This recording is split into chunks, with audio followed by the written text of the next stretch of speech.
மக்களுடன் மனதின் குரல் பொதிகை தமிழ் தொலைக்காட்சியில் 126வது மாதத்தை எட்டி சரித்திர சாதனை படைக்கும் பிரதமர் மோடியின் மன் கி பாத் நிகழ்ச்சி. நாட்டு மக்களுடன் உரையாடும் மோடிஜி நமோ ஆப் மற்றும் சாரல் ஆப் மூலம் பிரதமரோடு பேசி மகிழும் அரிய வாய்ப்பை பெற்றிடுவீர். வி ரமேஷ் வழக்கறிஞர், மாவட்ட பொதுச் செயலாளர், மத்திய சென்னை மேற்கு மாவட்ட பாஜக.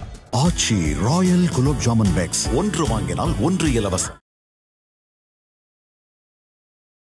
திரு விஜய் அவர்கள் சொன்னாரா அவருடைய அலுவலகத்தில் இருக்கிற பெரியார் ஸ்டாச்சுவுக்கு மரியாதை செலுத்துறாரு, ஆமாவா? ரைட், ஓகே, ஏதோ ஒரு மரியாதை செலுத்துறாரு, ரைட்டு. தமிழ்நாடு முதலமைச்சர்ல இருந்து அத்தனை தலைவர்களும் வந்து பெரியார் ஸ்டாச்சுல இங்க பெரியார் திடலுக்கு போறாங்க. பெரியார் ஸ்டாச்சு இங்க ஒண்ணு இருக்குது ஜெமினி பிரிட்ஜ் கிட்ட, அங்க நிறைய இடங்கள்ல அந்த மரியாதையை செலுத்துறாங்க. ஏன் திரு விஜய் அவர்களால் இத்தனை தலைவர்கள் வந்து போகும்போது விஜயால வந்து போக முடியாதான்னு நான் கேட்கிறேன். தமிழ்நாடு முதலமைச்சர் போற இடத்துல போய் மாலை போட்டாதான் அது பெரியாருக்கு கொடுக்குற மரியாதையா? அத்தனை தலைவர்கள் அந்த சிலையில தான் பெரியார் இருக்காரா? அப்ப இது வந்து நீங்க கல்லுல பார்த்து நீங்க ஏன் சாமி கும்பிடுறீங்கிறதுக்கு நீங்க அந்த ஆன்மீகவாதிகளை பார்த்து பகுத்தறிவாதிகள் கேட்கிற கேள்விக்கு என்ன நியாயம் இருக்கு? 67ன்றாரு, 77ன்றாரு, 2026ன்றாங்க. அதுக்கான வேலையை தொடங்கிட்டாரா இல்லையா? அதான் கேக்குறேன். தனிப்பட்ட முறையில விஜய் மட்டும் தனியா நிக்கிற வரைக்கும் அதுக்கு வாய்ப்பு இல்லை. விஜய் அரசியல்ல ஒரு ஃபுல் டைம் பொலிட்டீஷியனா பாக்குறீங்களா இல்ல பார்ட் டைம் அரசியல்வாதியா பாக்குறீங்களா விஜய் நீங்க? ஸ்டாலின் ஐயா அவருக்கு அவர் மேடையில சொன்னாரு பாருங்க, நம்ம கட்சியில் இருக்கிற ஆளுங்க, மந்திரிமார்கள், நிர்வாகிகள்லாம் எந்த ஏழரையை கூட்டுவாங்கன்னே தெரிய மாட்டேங்குது, எனக்கு தூக்கமே இல்லாம இருக்குதுன்னு கட்சிக்காரங்களை கடிஞ்சாரு பாருங்க. அதை விட மோசமா நீங்க ஸ்டாலின் ஐயாவுக்கு தூக்கம் இல்லாத அளவுக்கு பண்ணணுங்கிறேன் நான். சரி, அதை இன்னும் பண்ண வேண்டிய கட்டாயம் விஜய் அவர்களுக்கும் இருக்குன்னு நான் நினைக்கிறேன். இன்னைக்கு வந்து திமுக வந்து விஜயை வந்து விமர்சிக்கிறாங்கன்னா அது அவங்களுக்கு பிளஸ். சரி, தூக்கம் இல்லாம பண்ணுங்கன்றேன் நான். தூய்மை பணியாளர்களை வந்து அவர் இங்கிருந்து அந்த விழா அந்த நடத்தின போராட்ட குழுவினர் போய் அங்க போய் பார்த்தா அதையும் நான் விமர்சிச்சிருக்கேன். அதெல்லாம் தப்பு. நல்லா யோசிச்சு பாருங்க, இன்னைக்கு வந்து விஜய் வந்து அந்த இடத்துல வந்து நின்னுட்டு போயிருந்தாருன்னா எப்படி இருந்திருக்கும்? ரிப்பன் பில்டிங் முன்னாடி. விஜயே அப்படி தன்னைய வந்து தவிர்த்து கொள்கிறாரா அல்லது யாராவது விஜயை தடுக்கிறாங்களா? ரெண்டுமே பண்ணனாலும் விஜய்க்கு அது மைனஸ் பாயிண்ட். விஜயை சுற்றி ஏதோ ஒண்ணு நடக்குது இல்ல சார், அது விஜயா தீர்மானிக்கிறாரா இல்ல விஜயை சுத்தி இருக்கிறவங்க? விஜயனுடைய சம்மதம் இல்லாம நடக்கிறதுக்கு வாய்ப்பு இல்லை. இன்னைக்கு நீங்க வந்து ஃபுல் டைம் பொலிட்டீஷியன் அப்படி வரும்போது இன்னைக்கு வந்து ஒரு மாவட்ட செயலாளரோ பொறுப்பாளரோ ஒரு கிளை கழகத்துல இருந்தோ ஒன்றிய கழகத்துல இருந்தோ யாராவது வந்து உங்களை பார்க்க வராங்கன்னா உங்களையே பார்க்கறதுக்கு அங்க இருக்கணும். அப்ப இன்னைக்கு அந்த அளவுக்கு வந்து இன்னைக்கு வாய்ப்பு இல்லை. அட்லீஸ்ட் இந்த டூர் ப்ரோக்ராம்ல அந்த வாய்ப்பை நீங்க உண்டு பண்ணிருக்கலாம். அதனாலதான் சொல்றேன், ஒரு நாள் நிர்வாகிகள் சந்திப்பு, அடுத்த நாள் மக்கள் சந்திப்பு, இந்த மாதிரி ரோலிங்ல போட்டு வந்திருந்தாங்கன்னா, அப்படி செஞ்சிருந்தாருன்னா கட்டாயமா நான் சொல்ற மாதிரி ஸ்டாலின் ஐயா அவர்களுக்கு தூக்கமே இருந்திருக்காது. என்டிடிவி ரிப்போர்ட்டரை போய் இந்த விஜய் ரசிகர் ஒருத்தர் தொண்டர் வந்து அவரு அத்துமீறி நடக்கிற விஷயம் போய் சேருது. நபர் என்ன பண்றாரு, ஒரு உற்சாகத்துல இப்ப விஜய்க்கு போய் அந்த துண்டை போடுற மாதிரி இவங்க அவங்களுக்கும் போடுறாங்க என்டிடிவி ரிப்போர்ட்டர். அதை தவிர்க்கணும். அவர் உங்க கட்சிக்காரர். அதுதான் சார், இது வந்து ஒரு அரசியல் தெரிஞ்ச கூட்டம் கிடையாது, இது சுத்தமா அரசியல் தெரியாத கூட்டம்ன்றாங்க. இந்த விமர்சனம் எல்லாம் விஜய் மேல போய் சேருது. எந்த கட்சி நீ தமிழ்நாட்டுல ரொம்ப பழுத்த கட்சி? திமுக தான். 75 வருஷ கட்சி திமுக. அந்த திமுக கூட்டணியில வந்து பிரியாணிக்கு அடிச்சுக்கிட்டு போனதெல்லாம் நீங்க பாக்கலையா? நேத்துக்கு திமுக முப்பெரும் விழாவில் எல்லாம் சேர தூக்கி தலைமையில வச்சிட்டாங்களாம். சரிங்களா, நான் ஒரு நாள் வந்து உங்க கட்சியில மட்டும் தான் சேர தூக்கி வைக்கிறாங்கன்னு நான் ஒரு கேள்வியே டிவிக்கு ரமேஷ் கிட்ட கேட்டேன். ரைட்டு, திமுகவில் சேர தூக்கி வச்சாலும் தப்பு தான், அதுக்கு பதில் சொல்றான்னு நேத்துக்கு வந்து விமர்சிக்கிறேன். திமுகவுல சேரையை தூக்கிட்டு போயிடுறாங்க. நான் அதையே நான் எடுத்து பேசுறேன்னா, நீங்க பேசுறத பதிவு பண்ணி ஒளிபரப்புறேன்னா, ஏன் அந்த டிவிக்கு தொண்டர்களுக்கும் அவங்க கட்சி நிர்வாகிகளுக்கும் திமுக மாதேஷ் கேள்வி கேட்பாரா அப்படின்னு நேத்துக்கு அநாயசமான வார்த்தைகள் தேவையில்லாது. தாவேக்காவை மட்டும் அரசியல் மயப்படுத்திட்டாங்களா அப்படின்னு கேட்கும்போது பாலத்தார் எந்த வட்டிட்டு போறது எந்த அரசியல் மயப்படுத்துதல்? அதன் தமிழர்களுக்கு வணக்கம். பல்வேறு துறைகளில் ஆக சிறந்த ஆளுமைகளை சந்தித்து நாம் நேர்காணல் எடுத்து வருகிறோம். அந்த வகையில் மீண்டும் நம்மோடு இணைந்திருக்கிறார் அரசியல் விமர்சகர் திரு நந்தகுமார் அவர்கள். அவரிடம் கேட்பதற்கு நிறைய இருக்குன்னு வாருங்களோடமே கேட்போம். வணக்கம் நந்தகுமார் சார். வணக்கம் ஆதேஷ், எப்படி இருக்கீங்க? அட்டகாசமா இருக்கேன், நீங்க எப்படி இருக்கீங்க? நலமா இருக்கும் சார். விஜய் அரசியல் குறித்தான ஒரு விவாதம் சார். விஜய் அரசியல்ல ஒரு ஃபுல் டைம் பொலிட்டீஷியனா பாக்குறீங்களா இல்ல பார்ட் டைம் அரசியல்வாதியா பாக்குறீங்களா விஜய் நீங்க? இல்ல, இப்போ வந்து அவர் ஃபுல் டைம் பொலிட்டீஷியனா தான் இருக்காரு. அவர் ஸ்டார்ட் பண்ணும்போது அந்த படங்களை நடிச்சுக்கிட்டு இருக்கிற வரைக்கும் அவர் ஆத்துல ஒரு கால் சேத்துல ஒரு கால்ங்கிற மாதிரி கட்சி பணியும் பார்த்துக்கிட்டு சினிமா படத்துலையும் நடிச்சுக்கிட்டு இருந்தாரு. இப்போ ஃபுல் அண்ட் ஃபுல் ஷூட்டிங் முடிஞ்சிருச்சு. இப்போ அவரே சொல்றாரு, எனக்கு முழு வேலை வந்து அரசியல் தான், எந்த படமும் இல்லை, எந்த கமிட்மெண்ட் இல்லை, ஒன்று ஜனநாயகன் ரிலீஸ் மட்டும்தான், அதுக்கு இவர் பண்ணுற வேலை ஒன்றும் கிடையாது, அது ப்ரொடக்ஷன் ஹவுஸ் பார்த்துக்க போகுது. ஸோ அதனால் இப்போதைக்கு வந்து அவர் ஃபுல் டைம் பொலிட்டீஷியனாக கம்ப்ளீட்டாக இன்வால்வ் ஆயிருக்காருன்னு தான் நான் பார்க்குறேன். ஃபுல் டைம் பொலிட்டீஷியனாக தன்னை அறிவிச்சுக்கிட்டாரு, ஆனால் அதுக்கான வேலையை தொடங்கிட்டாரா? உங்கள் பார்வையில் அப்படி தெரியுதா? அதாவது நீங்க பிரச்சாரத்தை வச்சு பிரச்சாரம் மட்டும் இல்ல, ஆ. டே டு அவருடைய அப்டேட்ஸ், அவருடைய பணிகள், தினந்தோறும் அவருடைய அன்றாட அரசியல் பணிகள், அவருடைய ஒவ்வொரு நாளும் அவர் வந்து வெளியே வர்றது, வெளியே தோன்றுவது, இதெல்லாம் நடந்துட்டு இருக்கான்னு நான் கேட்கறேன். அவர் அனௌன்ஸ் இல்ல பண்ணல. அதுல எனக்கும் ஒரு மாற்று கருத்து இருக்கு. அவங்க கேம்பெயின் ரன் பண்ணும்போதே இவ்வளவு நாள் வெளியே வரலன்னு சொன்னதுக்கு வெளியே வராருங்கிறது பாராட்டு. ம். அதே சமயம் வந்து 3 செப்டம்பர்ல இருந்து டிசம்பர் வரைக்கும் சுற்றுப்பயணம் 4 மாசத்துக்கு போக போறாருங்கிறதே ரொம்ப வரவேற்றிருந்தோம். ஆனா அந்த ஃபர்ஸ்ட் அந்த டூர் ப்ரோக்ராம் பார்க்கும்போது எனக்கு கொஞ்சம் டிசப்பாயிண்டிங்கா இருந்துச்சு. ம். காரணம் என்னன்னு கேட்டிங்கன்னா, செப்டம்பர் 13ஆம் தேதி ஆரம்பிச்சு டிசம்பர் 20ஆம் தேதி வரைக்கும் ம். 15 நாள் மட்டும்தான் மக்கள் சந்திப்பு போட்டிருந்தாங்க. ம். கொங்கு மண்டலத்தில் மட்டும் சனி ஞாயிறு, மீதி எல்லா இதுக்கும் வந்து சனிக்கிழமை போய் மக்களை சந்திக்கிற அளவுக்கு. அப்போ நானே கேட்டிருந்தேன், பல இடத்துல கேள்வி கேட்டிருந்தேன். அப்போ சனிக்கிழமை மக்களை சந்திச்சதுக்கப்புறம் மீதி 6 நாள் என்ன பண்ண போறீங்க? ம். அப்போ மக்கள் சந்திப்பு வந்து வாரத்தில் ஒரு நாள்னா மீதி 6 நாள் உங்களுக்கு ஃபுல் டைம் வேலைன்னு சொல்றீங்க. அப்போ இதுக்கு உண்டான ஃபுல் டைம் வேலை என்ன? அப்புறம் எப்படி நீங்க ஃபுல் டைம் பொலிட்டிஷியன்னு நீங்க அவரை சொல்றீங்க? கட்சியிலுடைய நிர்வாகத்துக்கு பார்க்கலாம் அவரு. ஆனா என்னுடைய பார்வையை நான் சொல்றேன். இல்ல இல்ல, நான் உங்க வந்து- பார்வையில அவர் ஆமா. தினந்தோறும் அரசியல் பணியை செய்யறாரா? அது நமக்கு தெரியாது. அப்புறம் எப்படி நீங்க ஃபுல் டைம் பொலிட்டிஷியனா அவர் தன்னை அறிவிச்சாருன்றத வந்து பண்ணலங்கிறது நமக்கு தெரியாது. ம். ரெண்டுமே நமக்கு தெரியாது. இல்ல சார், அது பணி- தெரியணும், தெரிஞ்சாதான் அரசியல்வாதி, முழு நேர அரசியல்வாதி. இல்ல, இல்ல, ஆமாவா? நான் சொல்றது இப்ப நீங்களும் நானும் பேசுறது ஒருத்தருடைய யூகத்தின் அடிப்படையில நம்ம விவாதிக்கிறோம். இல்ல இல்ல இல்ல, வெளிப்படையா தெரியுது. அவர் வெளிப்படையா முழு நேர அரசியல்வாதியாக தன்னையே தினந்தோறும் தன்னுடைய அரசியல் பணிகளை செய்யற மாதிரி வெளியே தெரியல. தெரிஞ்சாதான் ஒரு முழு நேர அதுதான். அரசியல்வாதி. இப்ப இந்த அண்டர்லைங் வேர்ட் என்னன்னா, வெளியே தெரியலன்னு நீங்க சொல்றதா அண்டர்லைங். அவரை உள்ளார செய்யறாரா என்ன? அப்ப அவரு வந்து அவருடைய இது இப்ப இபிஎஸ் கூட இன்னைக்கு ஒண்ணு கேட்டாரு இல்லையா பிரஸ் மீட்ல, இனிமேல் கக்கூஸ்க்கு போறதுனா கூட இனிமேல் வந்து பத்திரிகையாளர்கிட்ட சொல்லிட்டு தான் போகணுங்கிற மாதிரி. சார், இது ஏதோ அப்போ விஜய் அவர்கள் பத்திரிகையாளர்களுக்கு வந்து விஜயுடைய அரசியல் இல்ல தெரியும். நான் சொல்றது என்னன்னா, பத்திரிகையாளர்களே இல்ல, அதாவது விஜய் நாமளே இப்ப விமர்சிக்கிறோம், நல்ல விஷயங்கள் செய்யும் போது பாராட்டுறோம். அவர் வாரத்துக்கு ஒரு தடவை மக்களை சந்திக்க வர்றதை வந்து நானே வந்து விமர்சிச்சிருக்கேன். இப்போ அவங்க என்ன பண்ணியிருக்காங்க, வாரத்துக்கு 2 நாள், நம்ம இந்த 20ஆம் தேதியிலிருந்து டிசம்பர் 20ஆம் தேதி வரைக்கும் சனி ஞாயிறு 2 நாள் மாத்திருக்காங்க. ம். கோர்ட்லயும் அவங்க கேஸ் போட்டிருக்காங்க. இப்போ இன்னைக்கு ஆமா. விவாதத்துக்கு வந்திருக்குது. அது அதாவது மறுபடியும் வந்து ஏதாவது 24ஆம் சேதாரம் தேதிக்கு. ஏற்பட்டா அந்த தலைவரே பொறுப்பு ஏத்துக்கணும். இல்ல அது மட்டும் இல்ல, ஆ. நீங்க முழுசா கேஸ் அவங்க போட்டது என்னன்னா, இன்னைக்கு தாவேக்காக்கு மட்டும் என்ன வந்து ஸ்பெஷலான சட்டதிட்டங்கள் கட்டுப்பாடுகள், ம். இது வந்து எதுக்கு தாவேக்காவை இந்த அளவுக்கு இது பண்றாங்க, கார்னர் பண்றாங்க. இப்ப எந்த ஒரு அரசியல் கட்சியா இருந்தாலும் ஒவ்வொரு அரசியல் கட்சிக்கும் நீங்க வந்து பப்ளிக் மீட்டிங்கோ, மாநாடோ, ஊர்வலமோ, ரோட் ஷோ எதா இருந்தாலும் ம். ஒரே ஸ்டாண்டர்ட் ஆபரேட்டிங் ப்ரொசீஜர் இருக்கணும், ஒரே சட்டதிட்டங்கள் இருக்கணும். ம். அப்படிங்கறத தான் இவங்க நிர்வகிக்கிறாங்க. நான் என்ன கேட்கிறேன், கட்டுப்பாடே இந்த அரசாங்கம் போடுதுன்னு வச்சுக்கோங்க விஜய் தரப்புக்கு. நான் பொதுவான கேள்வியா, ஒரு சாமானியனா விஜய் ஒரு முழு நேர அரசியல்வாதியாக இன்னைக்கு லட்சக்கணக்கான கூட்டம் அவர் பின்னாடி சுத்துறாங்க. அதனால நான் அவங்களுடைய ஒரு ஆளா நான் கேட்கணும். யார் அந்த லட்சத்துல ஒரு ஆளா கேக்குறீங்க? நான் ஒருத்தரா கூட கேட்டுட்டு போறேன். நான் விஜய் கேட்கிறேன். ஓகே. அப்படி இருக்கிற விஜய்க்கு கட்டுப்பாடுகள் எல்லாம் தளர்த்தி விட்டால் அவர் முழு சுதந்திரமாக அரசியல் செய்வாரா?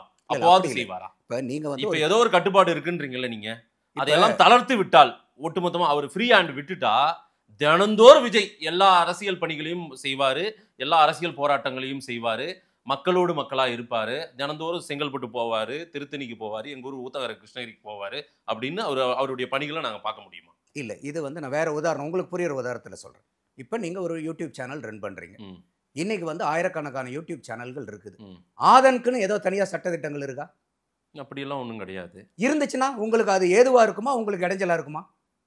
அதுக்காக வந்து நான் ஆதனுக்கு மட்டும் நீங்க ஏன் தனி சட்டம் கொடுக்குறீங்க? பொது சட்டத்துல கொண்டு வந்துட்டா ஆதன் எல்லாத்தையுமே நான் வேணுங்கிற மாதிரி என்னுடைய சப்ஜெக்ட்ல பூரா இவங்க விவாதிச்சிருவாங்களா, அதை விவாதிச்சிருவாங்களா, இதை விவாதிச்சான்னு கேட்கறது வந்து நியாயமான ஒரு இல்ல வாக்கா சார், இல்ல. விஜய் என்ன கேட்டாருன்னு இல்ல, தெரியலையே இல்ல. சார் முதல்ல. சட்டம் இல்ல இல்ல, என்னன்னா- அவரு என்ன டைம் கேட்டாரு, அதுக்கு என்ன டைம் அவங்க கொடுக்கல, அவங்க என்ன இல்ல, இல்ல, நிபந்தனை அவங்க கேட்கறது என்னன்னா, ம். நடைமுறைக்கு சாத்தியம் இல்லாத கண்டிஷன்லாம் போடுறாங்க, போடட்டும் தப்பு இல்ல. ம். இந்த கெடுபிடிகள் எல்லாம் மத்த கட்சிக்கு ஏன் போடலன்னு கேக்குறாங்க. அந்த கெடுபிடிகள் எல்லாம் சென்னைக்கு ஃபாலோ இப்ப பண்ணாரா முதல்ல உதாரணத்துக்கு- விஜய்? நான் கேக்குறேன். இல்ல ஒரே நிமிஷம், சரி, உதாரணத்துக்கு அப்பதான் இல்ல நம்ம ஒரு சென்னைக்கு நான் எப்படி போயிட்டு வரணுங்கிற ரூட் அவங்க சொல்றாங்க. நான் வந்து நீங்க சொன்ன மாதிரி ஆதன் மாதேஷ்னுடைய சொந்த ஊர் ஊத்தங்கரை கூட போயிட்டு வருவேன் நான். நீங்க வந்து இல்ல நீங்க கள்ளக்குறிச்சி வழியா தான் நீங்க சென்னைக்கு போகணுங்கிறதுக்கு நீங்க சொல்றதுக்கு அது யாரு? நான் மாதேச பார்க்கணும், நான் கள்ளக்குறிச்சி போய் கூட இது ஊத்தங்கரை கூட போய் பார்த்துட்டு வருவேன், அது என்னுடைய விருப்பம். ம். அப்ப எந்த ரூட்ல போகணும், எந்த ரூட்ல வரணுங்கிறது கூடமா நீங்க கண்டிஷன் பண்ணணும், போடுங்க, தப்பு இல்ல. ம். அதுதான் கண்டிஷனா, அது ஏன் திமுகவுக்கு இல்ல? விஜயனுடைய அரசியலை உற்று நோக்கக்கூடிய பலர் என்ன வைக்கிறாங்கன்னா, விஜய்க்கு அப்ப கண்டிஷன் எல்லாம் தளர்த்தி விட்டா மட்டும் அவர் சுதந்திரமா எல்லாத்தையும் பண்ணிடுவா போறாரு, இல்ல எல்லாம் ரொம்ப டே டு ஆக்டிவிட்டீஸ்ல ரொம்ப தீவிரமா ஈடுபட்டுருவா போறாரு அப்படின்ற பார்வையை தானே இல்ல வைக்கிறேன். இது வந்து ஒரு நியாயமான பார்வையே இல்லைங்கிறேன் நான். சட்டம்ங்கிறது எல்லாத்துக்கும் சமமா சார், இருக்கணுமா இது இல்லையா? ஏதோ இல்ல அவர் என்ன ஏதோ பண்றாரு இன்னைக்கு இருக்கிற பண்ணலையா இல்ல. அரசாங்கம் தடுக்கிறதுனால தான் அவரு அப்பப்போ வந்து போறாரு, சனிக்கிழமை வந்து போறாரு, இல்ல ஞாயிற்றுக்கிழமை அதை வந்து நான் போறாருன்ற ஏத்துக்கிறதுக்கு மாதிரி தயாரா நீங்க இல்ல. அதை நான் ஏத்துக்க தயாரா இல்ல. அப்படி இருந்தா நான் திமுகவில் விமர்சிச்சுக்கணும். நான் ஏன் விஜய் விமர்சிக்கிறேன்? வாரத்துக்கு ஒரு நாள் மட்டும் ஏன் வந்துட்டு போறீங்கன்னு நம்ம பேசுறத கேட்டதான் அட்லீஸ்ட் இன்னைக்கு வரைக்கும் சனி ஞாயிறுன்னு மாத்திருக்காரு. என்னுடைய பார்வையா நான் என்ன வச்சேன், அட்லீஸ்ட் சனி ஞாயிறுனாவே அது ஃபுல் டைம் பொலிட்டீஷியனுக்கு அழகே கிடையாது. ஃபுல் டைம் பொலிட்டீஷியன்ங்கிறது வந்து பல வேலைகள் இருக்கு. ஒரு பொலிட்டீஷியன்ங்கிறது இல்ல, இல்ல. உதாரணத்துக்கு இருங்க, சீமான் ஒரே நாள்ல 4 இடத்துக்கு போறாரு. இருங்க இப்ப ஸ்டாலின் அண்ணாமலை 2 இடத்துக்கு போறாரு. ஸ்டாலின் எத்தனை இடத்துக்கு போறாரு? ஸ்டாலின் 365 நாள் வெளியே இருக்காரு. முதலமைச்சரை நான் தினம் இந்த பாதையில பாக்குறேன் சார். எந்த அவர் பாதையில? கார்ல பயணம் எங்க பண்றாரு. போறாரு? இருங்க நான் சொல்றேன். தினமும் சார், அவர் பெரியார் ஊத்தங்கரைக்கு உங்க கொள்கை போறாரு. தலைவர் தானே இருங்க, விஜய்க்கு? தினமும் ஊத்தங்கரைக்கு இல்ல, இல்ல, போறாரு அவரு. விஜய் இருங்க சார். இல்ல பெரியார் தினமும் ஊத்தங்கரைக்கு போறாரு. நான் ஒரு கேள்வி வைக்கிறேன், நீங்க புரிஞ்சுக்கோங்க தயவு செஞ்சு. சொல்லுங்க, நான் விமர்சனம் வைக்கல விஜய் மேல, வெளியே என்ன பேசுறாங்களோ அதை கேக்குறேன். இல்ல இல்ல நாம பேசுறது என்னவா இருக்கணும்னா எல்லாத்துக்கும் ஏற்புடைய வாதத்தை வைங்கன்ற. ஏற்புடைய வாதத்தை அப்ப தான் நான் என்ன வைக்கிறேன். இருங்க கேக்குறேன், சார். ஒரே நிமிஷம் நான் இதை சொல்லிடுறேன், நீங்க இல்ல, உள்வாங்கி நான் ஒண்ணே கேளுங்க. ஒண்ணு சார், இப்ப பெரியாருடைய பிறந்த நாள், ஆமா தானே? பெரியார் என்னுடைய கொள்கை தலைவர்னு சொன்னாரா இல்லையா? திரு விஜய் அவர்கள் சொன்னாரா? அவருடைய அலுவலகத்தில் இருக்கிற பெரியார் ஸ்டாச்சுவுக்கு மரியாதை செலுத்துறாரு, ஆமாவா? Right, okay. ஏதோ ஒரு மரியாதை செலுத்துறாரு, ரைட்டு. தமிழ்நாடு முதலமைச்சர்ல இருந்து அத்தனை தலைவர்களும் வந்து பெரியார் ஸ்டாச்சுல இங்க பெரியார் திடலுக்கு போறாங்க. பெரியார் ஸ்டாச்சு இங்க ஒண்ணு இருக்குது, ஜெமினி பிரிட்ஜு கிட்ட. அங்க நிறைய இடங்கள்ல அந்த மரியாதையை செலுத்துறாங்க. ஏன் திரு விஜய் அவர்களால் இத்தனை தலைவர்கள் வந்து போகும்போது விஜயால வந்து போக முடியாதான்னு நான் கேட்கிறேன். பெரியார் எதுக்கு பெயர் போனவர்? பகுத்தறிவுக்கு பெயர் போனவர். சரி, பெரியார் அந்த சிலையில மட்டும்தான் இருக்கிறாரா? அந்த சிலைக்கு போய் மாலா போட்டா மட்டும்தான் அது பகுத்தறிவு. நியாயப்படுத்த வேண்டாம் சார். இல்ல இல்ல நான் கேக்குறது நீங்க பதில் சொல்லுங்க. தமிழ்நாடு பகுத்தறிவுங்கிறது முதலமைச்சர்ல என்ன? இருந்து அத்தனை பேரும் பெரியார் சார், ஸ்டாச்சுக்கு இப்ப வந்து மரியாதை செலுத்துறாங்க. தமிழ்நாடு முதலமைச்சர் போற இடத்துல போய் மாலை போட்டாதான் அது பெரியாருக்கு கொடுக்குற மரியாதையா? அத்தனை அப்ப தலைவர்கள் அங்க அந்த வராங்க அந்த சார். சிலையில தான் பெரியார் இருக்காரா? அப்ப இது வந்து நீங்க கல்லுல பார்த்து நீங்க ஏன் சாமி கும்பிடுறீங்கிறதுக்கு நீங்க அந்த ஆன்மீகவாதிகளை பார்த்து பகுத்தறிவாதிகள் கேட்கிற கேள்விக்கு என்ன நியாயம் இருக்கு? சார், விஜய் அப்ப அந்த சிலையில மட்டும் தான் பெரியார் செயல்பாட்டை வைத்து நீங்க இதெல்லாம் நியாயப்படுத்த வேண்டாம். இல்ல இல்ல நான் கேக்குறது 100க்கு 100 சார், நியாயம். எடப்பாடி பழனிசாமில இருந்து ஐயா ஸ்டாலின்ல இருந்து எல்லா தலைவர்களும் வந்து போறாங்க. இல்லங்க, எனக்கு எல்லாத்து மேலயும் விமர்சனம் இருக்கு அதுக்கு அரசியல்வாதிகள். சீமான் மாதிரி வராம கூட விட்டுறணும். இல்ல அது சரிங்களா? சீமான் முழுக்க பெரியார் இருக்கிறாரு, அது வேற. இப்போ நான் கேக்குறேன், இப்ப முதலமைச்சர் எந்த சிலைக்கு மாலை போடுறாரோ அந்த சிலைக்கு மாலை போட்டா மட்டும்தான் பெரியாருக்கு மரியாதை கொடுக்குறாங்கன்னு அர்த்தமா? இல்ல, கடந்த இது முறை எந்த வகத்துல கடந்த பகுத்தறிவு? முறை வந்தாரு பெரியார் திடலுக்கு. அது அவருடைய விருப்பம். இந்த தடவை வரலன்னு நினைக்கிறாரு, அங்க இருந்தே இந்த பண்ண முறை நீங்க எதுவுமே உங்களுக்கு வேலை இல்ல சார். இதான் சார் வேலை உங்களுக்கு. இப்ப ஏன் சார் வரல? சொல்ல முடியும். அவர்தானே சொன்னாரு என்கிட்ட. அவருக்கு என்ன வேலை இருக்குன்னு இந்த உங்களுக்கு என்ன மக்களுக்கு தெரியும்? சொன்னாரு சார். அவர்தான் சொன்னாரு சார். மதேஷ், நான் எனக்கு இனி கேக்குறது அரசியல் தான் வேலைன்னு சொன்னாரு. இப்ப அதுக்காக தான் நான் சொன்னேன், இபிஎஸ் சொன்னதனுடைய டயலாக் எடுத்தேன். அப்ப கக்கூஸ் போகணும்னா கூட இங்க வந்து பத்திரிகையாளர்கிட்ட சொல்லிட்டு போகணுமான்னு கேக்குறாரு. நான் எனக்கு அப்ப சொல்ல நான் தேவையில்ல. என்ன மக்கள் பண்ணணும், எதிர்பார்ப்பாங்கல்ல சார் விஜய் அவர்கள். அதத்தாங்க சொல்ல வரேன். விஜய் எனக்கு ஃபுல் டைம் பொலிட்டீஷியனா இந்த மக்களால விஜய் அறியப்படுறாரு அப்படின்னா இந்த வேலையெல்லாம் செய்யணும்னு நான் சொல்றேன். இல்ல இல்ல அது நீங்க சொல்றீங்க, அது உங்களுடைய பார்வையா வைங்க. என் பார்வை இல்ல, மக்களுடைய மக்களுடைய எதிர்பார்ப்பு. பார்வை இல்ல. மக்களுடைய எதிர்பார்ப்பு. அப்ப மக்களுடைய எதிர்பார்ப்பா இருந்துச்சுன்னா இன்னைக்கு அவரு மக்கள் பூரா அவர் வந்து இந்த நாளைக்கு இப்ப இந்த சனிக்கிழமை போனாருன்னா அவருக்கு பின்னாடி கூட்டம் இல்லாம நிராகரிக்கணும் அவரை. இல்ல சார், விஜய் வந்து தினந்தோறும் தன்னுடைய முகத்தை காட்டினா அதனுடைய பிம்பம் உடைஞ்சிரும்னு இல்ல நினைக்கிறாரோ? என்னுடைய விஷயம் என்ன, இல்ல அவரை சுத்தி இருக்கிறவங்க சொல்றாங்க தினம் உங்க ஃபேஸ காட்டாதீங்க. இல்ல அது வந்து கூட்டம் உடைஞ்சிரும். எனக்கு உடன்பாடு இல்ல. அதுல எனக்கு அப்படி உடன்பாடு நினைக்கிறாங்களோ அவங்க? அந்த எனக்கு பாடா உடன்பாடு இல்ல. அப்படி நினைச்சாங்கன்னா அது தவறு. அதுல எனக்கு உடன்பாடு இல்ல. நீங்க மக்களுக்குன்னு வரும்போது, அரசியலுக்குன்னு வரும்போது தினசரி நீங்க மக்களை சந்திக்கிறது ஏற்பாடு பண்ணுங்க. அதுதான் நடக்கலையே. என்னுடைய பார்வை என்னன்னா, ஒரு நாள் மக்கள் சந்திப்பு பண்ணுங்க, ஒரு நாள் அந்த மாவட்ட நிர்வாகிகள் அந்த ஊர்லயே இருந்து சந்திங்க. அப்ப இன்னும் வந்து உங்களுக்கு அந்த மாவட்டத்தினுடைய சட்டமன்ற தொகுதியினுடைய அடிப்படை பிரச்சனைகள் பூரா உங்களுக்கு தெரிய வரும். 3வது மக்களை சந்திங்க, 4வது நாள் நிர்வாகிகளை சந்திங்க. இந்த மாதிரி சந்திச்சுட்டு போனீங்கன்னா உங்க கட்சியை திடப்படுத்துறதுக்கு ஏதுவா இருக்கும். இதை நானே விமர்சிச்சிருக்கேன். இது உங்க கருத்து. ஆனா அதெல்லாம் நடக்கல. அதெல்லாம் நடக்கல. அதாங்க அரசியலினுடைய நடவடிக்கையில நான் பாக்குறது, விஜயை எதுல விமர்சிக்கணுமோ அதுல விமர்சிக்கணும். இன்னைக்கு பெரியார் சிலைக்கு ஸ்டாலின் ஐயா போட்ட சிலைக்கு இவரு மாலை போடணும்ன்றதுக்காக அத குற்றச்சாட்டு சொல்றது எனக்கு விமர்சனமா தெரியல. Right, okay. நான் ஒரு இதுக்கு தான் நீங்க சமீபத்துல இந்த நிகழ்ச்சி நடந்ததுனால நான் சொன்னேன். இந்த மக்கள் சந்திப்பு சொல்றீங்களா? நானே இதை பல இடத்துல விமர்சனம் வச்சிருக்கேனே. வாரத்துக்கு ஒரு நாள் வரது எனக்கு ஏற்புடையது இல்லன்னு சொல்றேனே. சரி, ஒரு நாள் விட்டு ஒரு நாள் நீங்க ஒரு நாள் மக்களை பாருங்க, ஒரு நாள் நிர்வாகிகளை பாருங்க. பார்ட் டைம் பொலிட்டீஷியன் கூட விமர்சிக்க மாட்டேன்றாங்க. வீக்கெண்ட் பொலிட்டீஷியன் இவரு இல்லங்க, அது அப்படின்றாங்க அவரை. வீக்கெண்ட் பிக் பாஸ்க்கு வந்து போற மாதிரி சனிக்கிழமைனா கமலஹாசன் எப்படி முகத்தை காட்டினாரோ அந்த மாதிரி ஒரு அரசியல்ல முகத்தை காட்டுறாரு. கட்டாயமா பேசத்தானே செய்வாங்க. அப்ப நீங்க வந்து வாரத்துக்கு ஒரு தடவை வரங்கும் போது உங்களை விமர்சனம் பண்றீங்க, அந்த கருத்தை வைக்கத்தானே செய்வாங்க. அப்ப விமர்சனம் பண்றீங்களா தப்புன்னு நம்ம எப்படி சொல்ல முடியும்? இதெல்லாம் சரியாகுமா ஏதாவது தாவேக்கால இல்ல, உங்க இல்ல, பார்வையில? அது அவர் கரெக்ட் பண்ணிட்டா அவருக்கு நல்லது. சரி. இப்ப வாரத்துக்கு ஒரு நாள் ஏன் வரீங்கன்னு கேட்டோம். இப்ப அட்லீஸ்ட் சனி ஞாயிறு மாத்திருக்காரு. ம். மறுபடியும் இன்னும் வந்து 3 நாள் மாத்துவாரா என்னன்னு தெரியல, 4 நாள் மாத்துவாரா என்னன்னு தெரியல. சரி. என்னுடைய பார்வையில வந்து நீங்க மக்களை தினசரி சந்திக்கணும். நீங்க சொல்ற மாதிரி உங்களுக்கு முழு நேரம் வந்து அரசியல் வந்துட்டீங்க. அப்படி இருக்கும்போது உங்களுடைய அரசியல் பணிகள் என்னவா இருந்தாலும் அதை மக்களுக்கு வெளிப்படையா தெரியற அளவுக்கு பண்ணுங்க, தப்பு இல்ல. எது தடுக்கிறதா நினைக்கிறீங்க சார்? எது விஜயை இப்படி வெளியே வர விடாமல் தடுக்குது? என்ன காரணம்? ஏன் ஒரு முழு நேர அரசியல்வாதி அவர் இன்னுமே தனக்கு ஒரு பார்டர் போட்டுக்கிட்டே இருக்காரு, அதுக்கு என்ன காரணம்? இல்ல, அது அவரை தான் நம்ம கேட்கணும். அது நமக்கு இல்ல என்ன உங்க வியூ என்ன? அவர் என்னுடைய வியூ வந்து நான் தெளிவா சொல்றேன். இப்ப நமக்கு வந்து இல்ல தீர்க்கமா ஒரு முடிவெடுத்து அரசியல்வாதி ஆனார்ல அவரு. ஆமாமா, அது டிட்டர்மினேஷனோட தான் இருக்காரு. ஆனா ஏன் இல்லனா அவர் சொல்ற மாதிரி இந்த அவருக்குள்ளே ஒரு தடைக்கல் போட்டுக்கிறாரு? சனிக்கிழமை நீங்க சொல்ற மாதிரி கூட எனக்கு ஒரு பார்வை இருக்கு. நான் அதையும் கூட சொல்லியிருக்கேன். இந்த மாதிரி அடிக்கடி மூஞ்சியை காமிச்சா மவுஸ் போயிருன்னு நினைக்கிறாங்களா? சினிமாக்காரங்கிறனால இப்படி கையை வந்து விரிச்சிட்டா ஒண்ணுமே இல்லைங்கிற மாதிரி ஆயிடும். கையை மூடி மூடி வச்சிருக்கும் போது ஏதாவது இருக்கு, ஏதாவது சினிமாக்காரராவே அவர் நினைக்கிறாரு. இல்ல சினிமாக்காரன் இல்ல, அந்த ஒரு யுக்தி, ஒரு ஸ்ட்ராட்டஜி தானே. சரி, எல்லாமே ஒரு யுக்தி தானே. உங்களுக்கு தப்புன்னு படுறது இன்னொருத்தருக்கு ரைட்னு படும், இன்னொருத்தருக்கு ரைட்னு படுற ஸ்ட்ராட்டஜி. அப்புறம் எப்படி எம்ஜிஆரோட ஒப்பிட்டுக்கிறாங்க அவங்க? அது அவங்க தான் சொல்லணும், நமக்கு எப்படி தெரியும்? நம்ம வந்து இன்னைக்கு பல நேரத்தில் நம்மளே கேட்டிருக்கோம், நீங்க 67 ரிப்பீட் பண்ணணும், 77 ரிப்பீட் பண்ணணும்னா அதுக்கு உண்டான நடவடிக்கைகள் இருக்கணும்.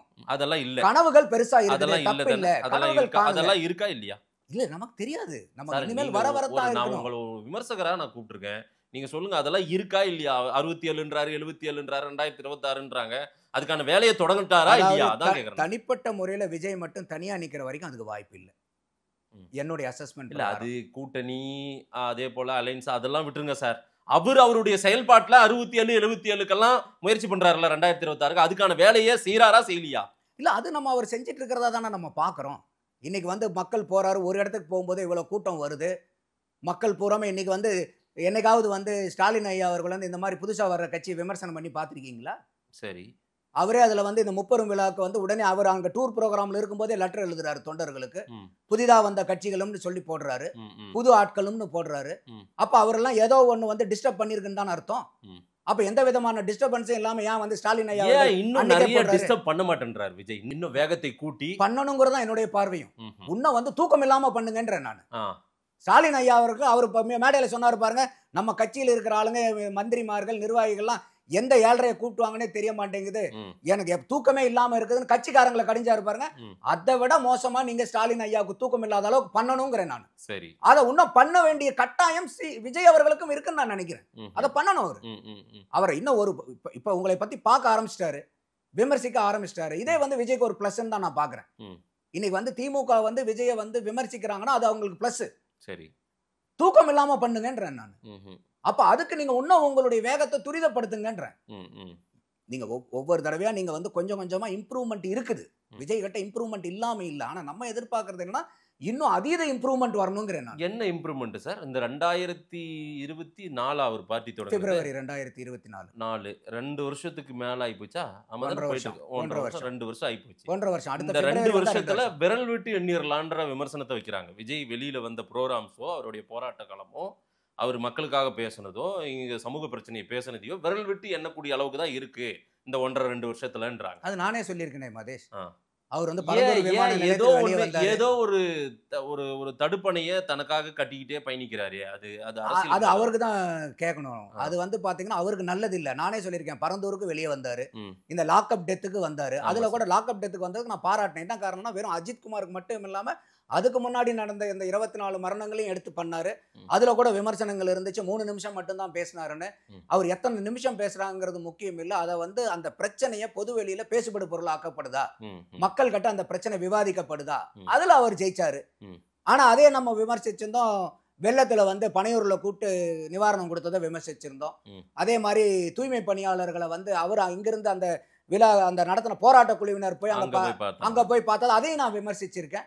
அதெல்லாம் தப்பு. நல்லா யோசிச்சு பாருங்க, இன்னைக்கு வந்து விஜய் வந்து அந்த இடத்துல வந்து நின்னுட்டு போயிருந்தாருன்னா எப்படி இருந்திருக்கும்? ரிப்பன் பில்டிங் முன்னாடி ஒண்ணும் வேண்டாம், நீங்க வந்து காரை விட்டு விஜயே அப்படி தன்னைய வந்து தவிர்த்து கொள்கிறாரா அல்லது யாராவது விஜயை தடுக்கிறாங்களா? ரெண்டுமே பண்ணனாலும் விஜய்க்கு அது மைனஸ் பாயிண்ட். விஜயை சுற்றி ஏதோ ஒண்ணு நடக்குது இல்ல சார், அது விஜயா தீர்மானிக்கிறாரா இல்ல விஜயை சுத்தி இருக்கிறவங்க? விஜயனுடைய சம்மதம் இல்லாம நடக்கிறதுக்கு வாய்ப்பு இல்ல. அப்ப விஜய் இதெல்லாம் அக்செப்ட் பண்றாரு. அக்செப்ட் பண்றாருல, இல்லனா எப்படி அவரே வந்து தன்னை வந்து ஒரு திரைப்பிரபலம், நம்ம தினம் முகத்தை காட்ட வேணாம்னு நினைக்கிறாரோ? அதாவது வந்து அவருடைய சூழ்நிலையில அந்த மாதிரி செய்யறது அவருக்கு மைனஸ் பாயிண்ட். அவர் வந்து இன்னைக்கு நல்லா யோசிச்சு பாருங்க, ஒரு ரிப்பன் பில்டிங் வந்து நின்றுந்தாருன்னா என்ன இருக்கும். அதே மாதிரி அண்ணா இதுக்கு வந்து கவர்னரை வேண்டான்னாரு, ஆனா அதே கவர்னர்கிட்ட தான் போய் பெட்டிஷன் கொடுத்துட்டு வந்தாரு. அண்ணா யூனிவர்சிட்டிக்கு முன்னாடி வந்து காரை நிறுத்தி இறங்கி நின்றுந்தாருன்னா அண்ணா அந்த மாணவி பிரச்சனையில எப்படி வந்திருக்கும். இதெல்லாம் ஸ்கோர் பண்ண வேண்டிய ஏரியா. பொலிட்டிக்கலா நீங்க வந்து மக்கள் கூட மக்களா இருக்கிறீங்கன்னு காமிக்க வேண்டியது. ஆனா அதுல என்ன பண்ணாரு, அந்த மகளிர் தினத்தன்னைக்கு ஒரு வீடியோவை போட்டு உங்களுக்கு வாழ்த்து சொல்லணும்னு எனக்கு ஆசை, ஆனா இந்த மாதிரி சூழ்நிலை இருக்குன்னு சொல்லிட்டு அந்த மகளிர் அவங்களுடைய இயக்கத்திலிருந்து நோட்டீஸ் எல்லாம் கொடுக்க வச்சு அந்த போராட்டத்தை வேற வடிவத்தில் கொண்டு போனார். அதை பண்ணாம விடல, அந்த வடிவத்தை கொண்டு போனார். ஆனா அவரும் களத்துல வந்து நின்றுட்டு போயிருந்தாருன்னா அருமையா இருந்திருக்கும். அது அந்த மாதிரி சில அரிய வாய்ப்புகளை எல்லாமே வந்து விஜய் வந்து நழுவ விட்டுட்டு இருக்காரு. இதை நான் வந்து சுத்தி இருக்கிறவங்க அதை செஞ்சாலும் தப்பு, சுத்தி இருக்கிறவங்க அதுதான் அறிவுரை சொல்றாங்க அப்படின்னாக்கா அந்த அறிவுரையை கேட்டு செயல்பட விஜய் நடந்தாருன்னா அது அவருடைய தப்பும் கூட. இந்த ஷெட்யூல் வந்து டிசம்பர் வரைக்கும் சனி ஞாயிறு சனிக்கிழமை இப்படிதான் பிளான் பண்ணியிருக்காங்க. இது ஏதேனும் மாற்றி அமைக்கப்படுமா இல்ல இதே தான் போகுமா? இந்த விமர்சனத்தை எல்லாம் கண்டுக்காம அதே தான் பண்ண போறாங்களா உங்க பார்வையில்? ஏதேனும் இல்ல மாத்துறதுக்கு வாய்ப்பு இருக்குன்னு தான் நினைக்கிறேன். ஏன்னா நம்ம வாரம் ஒரு தடவை வந்த போதே விமர்சிச்சோம். இப்ப என்ன ஆகுது, அதை கணக்குல எடுத்துக்கிட்டு அவங்க வந்து வாரத்துக்கு 2 தடவை இப்ப போட்டிருக்காங்க, சனி ஞாயிறு பூரா. அப்ப இன்னும் வந்து அதிகமா அவங்களுக்கு என்ன நடக்குதுங்கிறத பார்க்கும்போது அவங்க வந்து அவங்களை சரி செய்யறதுக்கு ஒரு வாய்ப்பு இருக்குன்னு தான் நான் பாக்குறேன். ஏன்னா என்னுடைய பார்வை என்னன்னா, நீங்க சென்னையில இருந்து இப்ப சென்னை வந்து ஒரு மையப்பகுதி இல்லை தமிழ்நாட்டுக்கு, ஒரு ஓரத்துல இருக்கிறோம் நம்ம. அப்ப இங்க இருந்து எல்லா ஊருக்கும் நீங்க போயிட்டு நீங்க டூ அண்ட் ஃப்ரோ அடிச்சுட்டு இருந்தீங்கன்னா அதுலயே நேரங்காலம் செலவாகி போயிடும். அதுக்கு பதில நீங்க போயிட்டு ஒரு இடத்துல இருங்க, அந்த இடத்துல இன்னைக்கு மக்கள் சந்திப்பை ஏற்படுத்துங்க, அடுத்த நாள் நிர்வாகிகளை சந்திங்க. இன்னைக்கு 120 மாவட்டத்துக்கு நீங்க பொறுப்பாளரை போட்டிருக்கீங்க, சற்றேறக்குறைய 2,95,000 சொச்சம் அவங்க அபிஷியல் பேரர்ஸ் இருக்காங்க. அப்ப அந்தந்த மாவட்டத்தில் இருக்கக்கூடிய நிர்வாகிகளை பூரா மக்கள் சந்திச்சுக்கு அப்புறம் அடுத்த நாள் நீங்க அங்க சந்திக்கிறீங்களா, முதல் நாள் சந்திச்சு அங்க இருக்கக்கூடிய பிரச்சனைகள் என்னென்ன. ஏன்னா இப்ப இன்னைக்கு வந்து நிர்வாகிகளுடைய பிரச்சனை அவங்க சொல்றது பூரா இங்க மேல தலைமை கழகத்துக்கு வரும்போது நிறைய வடிகட்டப்பட்டுரும், 100க்கு 100 அப்படியே வராது. ஆனா அங்க நீங்க உட்கார்ந்து இப்ப திருச்சி போறாருன்னா முந்தின நாளே வந்து நிர்வாகிகளை உட்கார்ந்து பேசினாருன்னு வச்சுங்க, இவர் கலெக்ட் பண்ண பாயிண்ட்டை விட இன்னும் பவர்ஃபுல்லான பாயிண்ட் வந்து 10 பாயிண்ட் அந்த மீட்டிங்ல இருந்து கிடைக்கும். அது எதுவுமே நடக்கல. அப்படி அதை தான் சொல்ல வரேன், இதெல்லாம் அவர் கரெக்ட் பண்ணணும் சார். அதை சரி செய்யணும். முதல் ஒரு ஒண்ணு, இரண்டாவது பாயிண்ட் நான் சொல்லிடுறேன். அப்ப இது வந்து ஒண்ணு, மக்கள் கிட்ட சந்திப்பை இன்னும் திடப்படுத்துறதுக்கு பலப்படுத்துறதுக்கு. ரெண்டாவது அந்த நிர்வாகிகளுக்கும் வந்து ஒரு உத்வேகம் கிடைக்கும். இப்ப நீங்க வந்து நிர்வாகிகளை போட்டுட்டீங்க, அங்க இருக்காங்க, பொறுப்புல இருக்காங்க, ஆனா அவங்களை துரிதப்படுத்தி செயல்பாட்டாளர்களா நீங்க எப்படி மாத்த வைப்பீங்க? சரி, இப்ப ஒவ்வொரு தொகுதிக்கும் வர்றதுக்கு முன்னாடி இன்னைக்கு வந்து அந்த மாவட்டத்தில் இருக்கக்கூடிய அத்தனை பொறுப்பாளர்களும் இன்னைக்கு விஜய் போய் சந்திக்க போறாரு, எங்களை எல்லாம் கூப்பிட்டு பார்க்க போறாருங்க போது அந்த நிர்வாகிகளுக்கு பூரா எவ்வளவு ஆக்கமும் ஊக்கமும் இருக்கும். அவன் பூரா இன்னைக்கு வரைக்கும் வந்து ஒரு 50% வேலை பார்த்துட்டு இருந்தானா, அவர் வந்து பார்த்து உரையாடிட்டு போனதுக்கு அப்புறம் அவன் 200% வேலை பார்ப்பான். விஜய் நிர்வாகிகள் மாவட்ட செயலாளர்களை இவங்க எல்லாம் சந்திக்கிறாரன்றதே ஒரு கேள்விக்குறியா இருக்குன்னே சொல்றாங்க. யாருமே சந்திக்க முடியலன்றாங்களே. கட்டாயம் இன்னைக்கு வந்து விஜயை வந்து யாருமே போய் சுலபமா சந்திக்க முடியாத அளவுக்கு இருக்குது. அதையெல்லாம் நம்ம விமர்சிக்கிறோம். அப்ப இன்னைக்கு ஒரு அரசியல் கட்சி தலைவரா இருக்கிறவங்க யாரு போய் பார்த்தாலும் இன்னைக்கு போய் என்னுடைய அவர் நடிச்சிட்டு இருக்கும்போது கூட விட்டுருங்க, ஸ்கெடியூல் இருந்துச்சுன்னா எங்க இருப்பாருன்னு தெரியாது. இன்னைக்கு நீங்க வந்து ஃபுல் டைம் பொலிட்டீஷியன். அப்படி வரும்போது இன்னைக்கு வந்து ஒரு மாவட்ட செயலாளரோ பொறுப்பாளரோ ஒரு கிளை கழகத்திலிருந்தோ ஒன்றிய கழகத்திலிருந்தோ யாராவது வந்து உங்களை பார்க்க வராங்கன்னா உங்களையே பார்க்கறதுக்கு அங்க இருக்கணும். அப்ப இன்னைக்கு அந்த அளவுக்கு வந்து இன்னைக்கு வாய்ப்பு இல்லை. அட்லீஸ்ட் இந்த டூர் ப்ரோக்ராம்ல அந்த வாய்ப்பை நீங்க உண்டு பண்ணிருக்கலாம். அதனாலதான் சொல்றேன், ஒரு நாள் நிர்வாகிகள் சந்திப்பு, அடுத்த நாள் மக்கள் சந்திப்பு, இந்த மாதிரி ரோலிங்ல போட்டு வந்திருந்தாங்கன்னா, அப்படி செஞ்சிருந்தாருன்னா கட்டாயமா நான் சொல்ற மாதிரி ஸ்டாலின் ஐயா அவர்களுக்கு தூக்கமே இருந்திருக்காது. ஏன்னா அந்த அளவுக்கு வந்து இவர் ஒரு தாக்கத்தை தமிழக அரசியல்ல ஏற்படுத்தலாம், அந்த வாய்ப்பு இருக்கு. இப்ப போற இடத்துல பூரா கூட்டம் கூடுதேன்னு அவங்க சொல்றாங்க. அதுதானே சார் அரசியல்வாதிக்கு வேணும். அதை பார்த்து தானே சார் எதிர்கட்சிக்காரங்களும் ஆளுங்கட்சிக்காரங்க பயப்படுவாங்க. அந்த கூட்டத்தையே அப்படியே ரோட் ஷோவா மாத்துறது, வெறும் ஒரு 10 நிமிஷத்துல போற தூரத்துக்கு 5 மணி நேரம் போறது, இதெல்லாம் தவிர்த்து விட்டு ஒரு அரை மணி நேரம் பேசலாம் விஜய். இதற்கெல்லாம் ஒரு ஸ்டெப் எடுக்கணும்ல. அதையெல்லாம் ஏன் வந்து செய்யாம மீண்டும் அந்த ரோட் ஷோ மாதிரியும் அந்த கூட்டத்தை இவரா தானே அப்ப அதை வந்து அதையே அவங்க வந்து ஏற்றுக்கொள்வது போல நடத்திட்டு போறாங்க. இல்ல இது வந்து அவங்களோட யுக்தியா கூட நான் பாக்குறேன். அதாவது வந்து பாத்தீங்கன்னாக்கா இன்னைக்கு வந்து இந்த அளவு இப்ப பொலிட்டீஷியன்ஸ்க்கு எந்த ஒரு அரசியல்வாதிக்குமே இன்னைக்கு ஒரு கட்டாயம் என்ன, கூட்டத்தை காமிக்கணும் வேணுங்கிற ஒரு கட்டாயம் இருக்கு. இல்ல கூட்டத்தை காட்டுறதுனால என்ன லாபம்? இது மக்கள் எவ்வளவு பேர் எங்க பின்னாடி இருக்காங்க. ரைட், நான் என்ன கேக்குறேன், அது ஓட்டா கூட நீங்க நாளைக்கு கன்வெர்ட் பண்ண முடியும்னு நினைச்சு கூட பண்ணுங்க. ரைட், பிரம்மாண்டத்தை காட்டுங்க. யாருமே பிரம்மாண்டத்தை காட்டணும்னு நினைப்பாங்க. ரைட்டு, இப்போ திருச்சிக்கு போறாரு, திருச்சி மரக்கடையில பேசுறாரு, அங்க 2 முக்கிய அமைச்சர்கள் இருக்காங்க, ஆமாவா இல்லையா? அவங்க பேரை குறிப்பிட்டு கூட பேசவே இல்லைன்னு நினைக்கிறேன் விஜய். இன்னொன்னு ஆடியோவும் சரியா கேட்கல. பேர் சொல்லல. ஆடியோ பேரையும் முதல்ல அங்கிருந்து தான் தொடங்குறாரு திரு விஜய் அவர்கள்.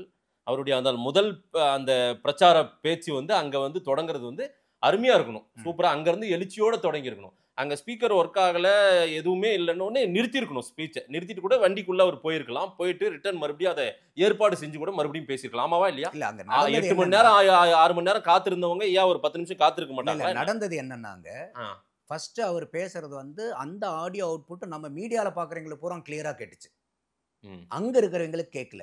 சரி. ரெண்டாவது மைக்கை செட் பண்ணும்போது அங்க கூட்டத்துல இருக்கிறவங்களுக்கு பூரா அருமையா கேட்டுச்சு. நமக்கு ஆடியோ அவுட்புட் இல்ல. இல்ல எது முக்கியம்? அந்த கூட்டத்துல இருக்கிறவங்களுக்கு நல்லபடியா கேட்டுச்சு. Right sir. ஃபர்ஸ்ட் பேசினது யாருக்கும் கேட்கல. ஆனா இந்தியா முழுக்க எது போய் சேர்ந்துருக்குன்னா திரு விஜய் அவர்கள் ஸ்பீச் திருச்சி மரக்கடை ஸ்பீச் போய் சேரல.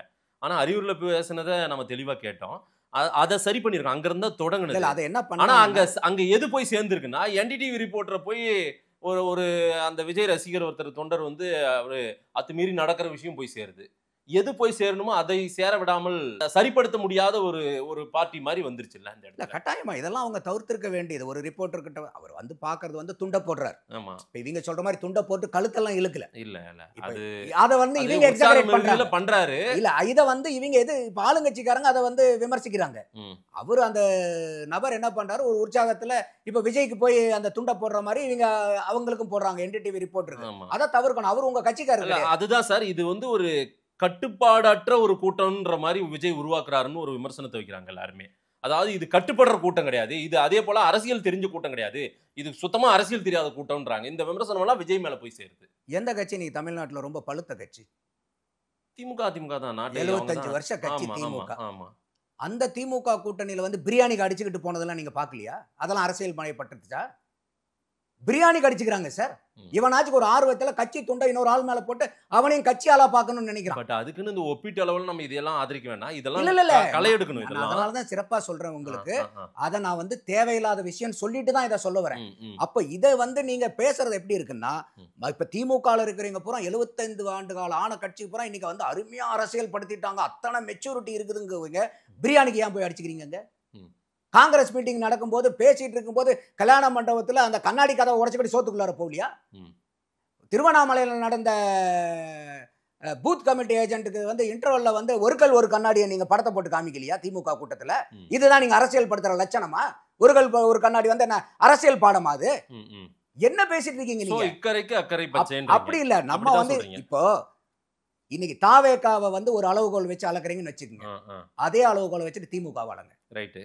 திமுக அளக்கிறதுக்கு வேற அளவுகோல், தாவேகாவை அளக்கிறதுக்கு வேற அளவுகோல், இது ஏத்துக்கக்கூடியது இல்லை. அதான் நான் இப்ப தாவேகா பண்ணக்கூடிய அந்த அரசியல் எதெல்லாம் வாய்ப்பை விடுறாங்க, விஜய் எதெல்லாம் சரி பண்ணணுங்கிறத நான் விமர்சிக்கிறேனே. விஜய் எங்கேயாவது கண்மூடித்தனமா ஆதரிக்கிறேன். ஒரு விஷயம் சார், நீங்க வந்து அவர் வந்து ஒரு மாற்று சக்தின்னு கூட சொல்ல மாட்டேன்றாரு, தன்னைய முதன்மை சக்தின்றாரு.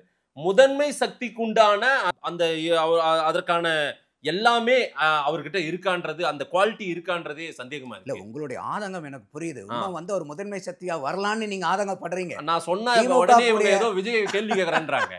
நேத்துக்கு திமுக முப்பெரும் விழாவில் எல்லாம் சேர தூக்கி தலைமையில வச்சிட்டாங்களாம். சரிங்களா? நான் ஒரு நாள் வந்து உங்க கட்சியில மட்டும் தான் சேர தூக்கி வைக்கிறாங்கன்னு நான் ஒரு கேள்வியே டிவிகே ரமேஷ் கிட்ட கேட்டேன். ரைட்டு, திமுகவில் சேர தூக்கி வச்சாலும் தப்பு தான், அதுக்கு பதில் சொல்றான்னு நேத்துக்கு வந்து விமர்சிக்கிறாங்க. அங்க சேர மட்டும் தூக்கி இல்ல, தப்பு. எந்த கட்சியில அந்த மாதிரி இந்த வேலையை பண்ணாலும் தப்பு தான் நான் சொல்றேன். திமுகவுல சேரையை தூக்கிட்டு போயிடுறாங்க. நான் அதையே நான் எடுத்து பேசுறேனா, நீங்க பேசுறத பதிவு பண்ணி ஒளிபரப்புறேனா? ஏன் அந்த டிவிக்கு தொண்டர்களுக்கோ அவங்க கட்சி நிர்வாகிகளுக்கோ திமுக மாதேஷ் கேள்வி கேட்பாரா அப்படின்னு நேத்துக்கு அநாயசமான வார்த்தைகள் தேவையில்லாத ஒரு நிருபருங்கிறவருடைய வேற எல்லாத்தையும் கேள்வி கேட்கறேன். எல்லாத்தையும் தான் கேள்வி கேட்பேன், திமுகவையும் கேள்வி கேட்பேன். நம்ம கிட்ட திமுக வாழத்தார அறுத்துட்டு போனதையும் நான் வந்து பேசுறதை கொண்டு போய் ஒளிபரப்பி இருக்கேனா இல்லையா? அதான் சொல்றேன். அப்போ இப்ப என்ன ஆகுதுன்னா, இப்ப தாவேகாவை மட்டும் அரசியல் மயப்படுத்திட்டாங்களா அப்படின்னு கேட்கும்போது வாழத்தார் எந்த வட்டிட்டு போறது எந்த அரசியல் மயப்படுத்துதல்?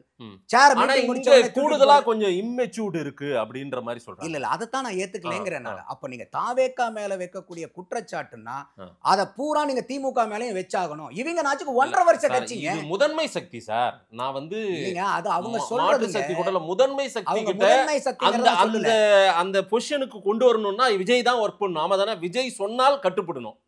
விஜய் நேரா போ மரக்கடையா நில்லு எல்லாரும் நான் அங்க வரேன்னு வண்டியில சொன்னா அதை சரிப்படுத்த முடியுமா? முடியாதா விஜயால? ஏர்போர்ட்ல அதை சரிப்படுத்திருக்கலாம். ஒரு நீங்க கேட்கிற கேள்விக்கு பதில் சொல்றேன். ஸ்டாலின் ஐயா அவர்கள் வந்து என்னை தூக்கத்தை கெடுக்கிறாங்கன்னு சொன்னார்ல, ஏன் சொன்னாரு? ஸ்டாலின் சொன்னதை மந்திரிமார்கள் எம்ஏக்கள் யாரும் எம்எல்ஏக்கள் கட்சிக்காரங்க கேட்கல தானே? கேட்கல. அப்புறம் முதலமைச்சரா பவர்ல இருக்கிறவர் ஏதாவது சொன்னா தூக்கி அடிச்சிருவாருங்கிறவர்கிட்டயே பயம் இல்லைங்க. சரி. அப்ப விஜய் வந்து இன்னைக்கு வந்து நீங்க போய் மரக்கடையில் நில்லுங்கடா, யாரும் வராதீங்கன்னா வராம விட்டுருவாங்களா?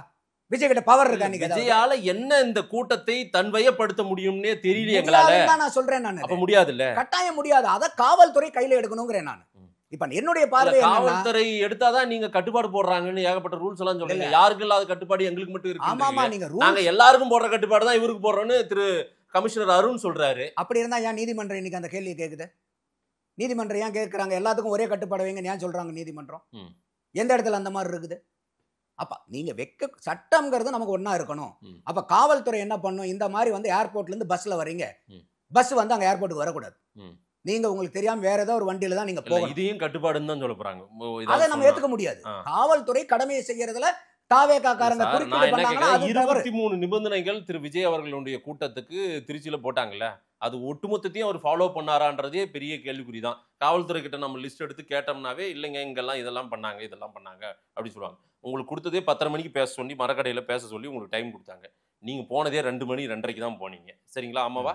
ஆனாலும் இந்த காவல்துறை உங்களுக்கு அனுமதி கொடுத்து அங்க பேச வச்சாங்க. ஆமாவா? கரெக்ட். எனக்கு நீங்க அவ்வளவுதான், அதுக்கு மேல பேசக்கூடாதுன்னு அவங்க தடுக்கல தானே? தடுக்கல. சோ அப்போ அங்க வந்து குறிப்பிட்ட நேரம் ஒரு லிபர்ட்டி கிடைச்சிருக்குல அந்த இடத்துல. குறிப்பிட்ட நேரம் ஃபிக்ஸ் பண்றாங்க. இவ்வளவு நேரம் தான் நீங்க பேசணும்னு. இப்ப ஸ்டாலின் யாராவது நீங்க இவ்வளவு நேரம் தான் பேசணும்னு சொல்லிருப்பாங்க. ஆனா விஜய் தரப்பை விமர்சிக்க கூடியவங்க என்ன சொல்றாங்க, விஜய்க்கு என்ன வந்து சரி அவர் குறிப்பிட்ட 10 நிமிஷம்ன்றதை விட்டு இல்ல நீங்க எவ்வளவு நேரம் பேசிக்கணும்னு பேசிடுவா போறாரு விஜய், எப்படியும் 10 நிமிஷம் தானே பேச போறாருன்ற விமர்சனத்தை வைக்கிறாங்க. அதாவது திருப்பி நான் அதை தான் சொல்ல வரேன். நாங்க ஒரு சட்டம் சமமா இருக்கும்போது அதை நாங்க எப்படி செஞ்சுக்கிறோங்கிறது அவங்க அவங்களுடைய விருப்பம். நீங்க இப்படி செய்வீங்களா செய்ய மாட்டீங்க அதனால உங்களுக்கு சட்டம் வேறங்கிறது எந்த விதத்துல நியாயம்? எந்த விதத்துல நியாயம்? சட்டம் ஒண்ணு. இந்தியர்கள்னா இந்தியாவுக்கு சட்டம் ஒண்ணு. நீங்க காவல்துறையா ஒரு அரசியல் கட்சி மீட்டிங் நடத்துறீங்களா, எல்லா எந்த கட்சியா இருந்தாலும் ஆளுங்கட்சியா இருந்தாலும் எதிர்கட்சியா இருந்தாலும் நேத்து வச்ச கட்சியா இருந்தாலும் யாரா இருந்தாலும் மீட்டிங்னா இதான் கண்டிஷன் போட்டு போங்க. அதையா வந்து இவங்க போட்டா மட்டும் ஜட்ஜரவா போறாங்கன்னா அப்ப நீங்களா ஏன் ஜட்ஜா மாறுறீங்க? நீங்க ஏன் ஜட்ஜா? நீங்க அதை கோர்ட்டில் சொல்லணும். கோர்ட் என்ன சொல்லுது? எல்லாத்துக்கும் வந்து நீங்க ஒரே மாதிரி நீங்க நெறிமுறைகளை கொண்டு வரக்கூடாது. நியாயம் தானே அது? அப்ப இன்னைக்கு வந்து ஆளுங்கட்சிக்கு ஒரு கண்டிஷன், எதிர்கட்சிக்கு ஒரு கண்டிஷன், புதுசா வர்ற கட்சிக்கு ஒரு கண்டிஷனா? இன்னொரு முக்கியமான விஷயம் சார், திரு விஜய் அவர்கள் பிரச்சார பயணம் எல்லாம் போறாருல்ல, இஷ்யூ பேஸ்டா அந்த பகுதியில் இருக்கக்கூடிய பிரச்சனையை அவர் மையப்படுத்தி ஆமா பேசணும். ஆமா தானே? அதுக்கெல்லாம் வந்து வேறு சில யுக்திகளே அவர் கையாளலாம் அதையெல்லாம். ஆனா அதையெல்லாம் முழுமையா அவர் செய்யறாரா அப்படின்றதே ஒரு கேள்விக்குறியா தானே வச்சிருக்காங்க. அந்த கண்டென்ட்ல எல்லாம் எனக்கு குறைபாடுகள் இல்லை. அவர் பேசின கண்டென்ட்ல பூரா நல்லா பேசினாரு. அங்க இருக்கக்கூடிய லோக்கல் பிரச்சனையை பத்தியும் பேசுறாரு. இன்னும் அதிகமா பேசணுங்கிறது என்னுடைய பார்வை. சரி, அதுக்கு தான் நான் சொல்றேன் அங்க இருக்கக்கூடிய நிர்வாகிகளை மீட் பண்ணுங்க. அப்ப இன்னும் வந்து உங்களுக்கு அதிகமான தகவல்கள் கிடைக்கும். அப்ப இன்னும் வந்து அதிகமா உங்களால மக்களோட கனெக்ட் பண்ண முடியும். அப்படிங்க இந்த இடத்துல வந்து பாத்தீங்கன்னா அன்னைக்கு கிட்னி திருட்டை பத்தியும் தானே பேசுறாரு. சரி, எம்எல்ஏ பத்தி இப்ப நீங்க சொன்னீங்க மந்திரிமார்கள் பேரை சொல்லலன்ட்டு. சொல்லக்கூடாது.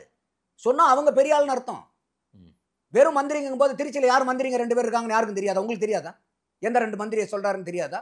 கிட்னி திருட்டுல எந்த எம்எல்ஏங்கிறது உங்களுக்கு தெரியாதா?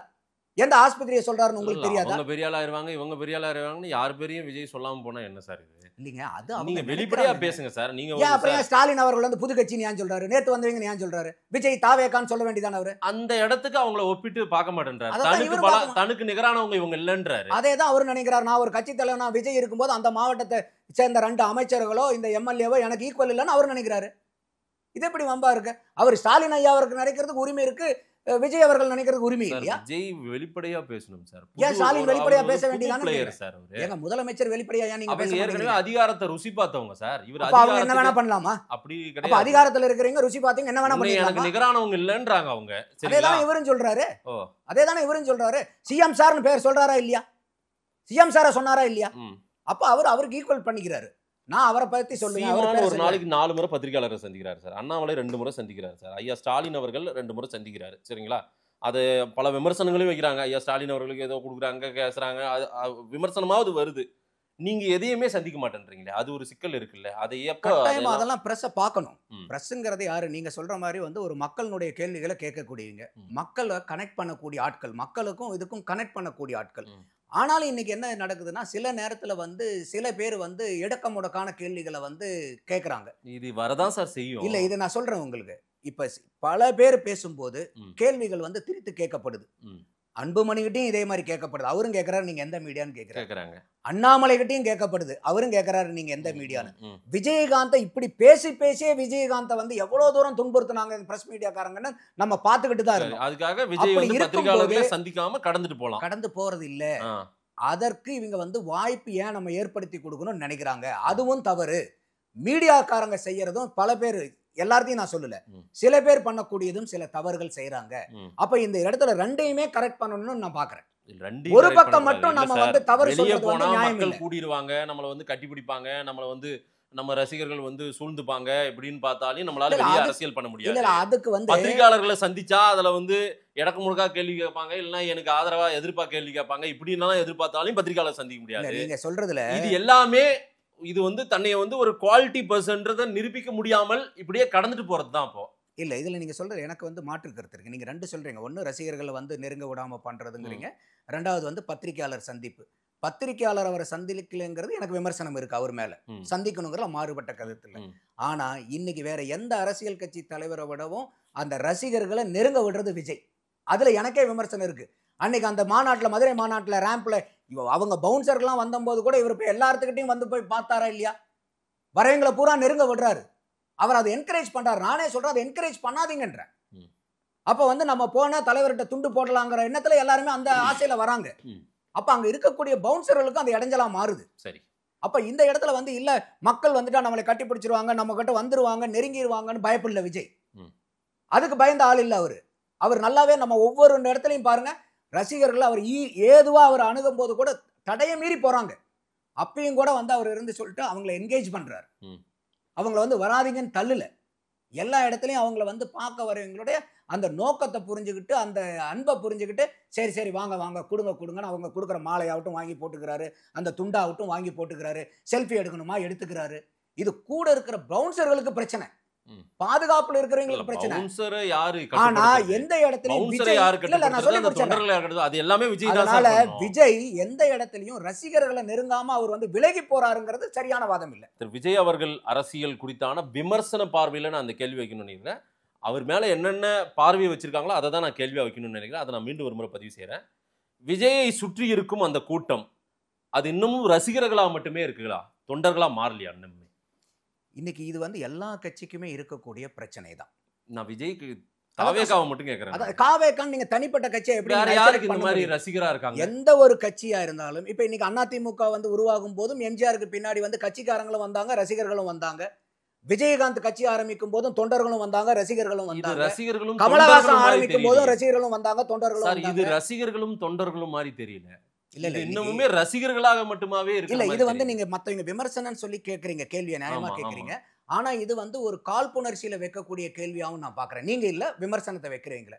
அப்ப இன்னைக்கு விஜயனுடைய ஆதாரமே என்னங்க? நடிகர். அப்ப அவருடைய ஆதாரமே ரசிகர் தானுங்க. சரி, அப்ப அந்த ரசிகர் தொண்டரா மாறுறாங்களா, மாத்துறாரா, ஏதாவது மாத்தி இருக்காரான்னு நான் கேட்கிறேன். நான் அதைத்தான் கேட்கிறேன். 75 ஆண்டு காலத்துல எல்லாருமே பிரியாணிக்கு அடிச்சுக்காம, வாழைத்தார் வெட்டி எடுத்துட்டு போகாம, சேரை தூக்கி தலையில வச்சுட்டு போகாம 75 வருஷம் கட்சி பண்ண முடியலையேங்க. நீங்க 1.5 வருஷத்துல இங்க இருக்கீங்க பூரா 100% அரசியல் மயப்படுத்த கூட்டமா மாத்தணும்னா இது வந்து ஒரு பெரிய அதீத எதிர்பார்ப்பு இல்லையா? அநியாயமான எதிர்பார்ப்பு எடுத்துக்கும் சார். திமுகக்கு எத்தனை வருஷம் எடுக்குதோ அதை விட கம்மியா கூட எடுத்துக்கலாம் அவங்க. அதுக்குள்ள திமுக அவங்கள அரசியல் படுத்தினதை விடவே தாவேகா வந்து கூடிய விரைவில் அவங்க அரசியல் மயப்படுத்தலாம். அப்போ நம்மளது என்னன்னாக்கா இன்னைக்கு தாவேகா கரெக்ட் பண்ண வேண்டியது இருக்கா? ஆமா கரெக்ட் பண்ண வேண்டியது இருக்கு.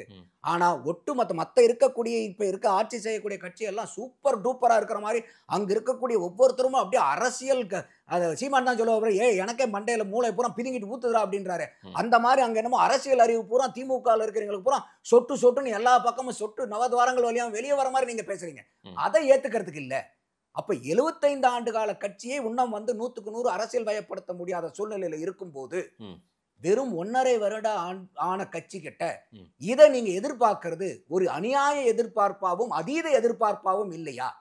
அப்ப இந்த தாவேகாவை பார்த்து நம்ம விமர்சனம் வைக்கிறோம், ரைட்டு, சூப்பர், நோக்கம் புரியுது.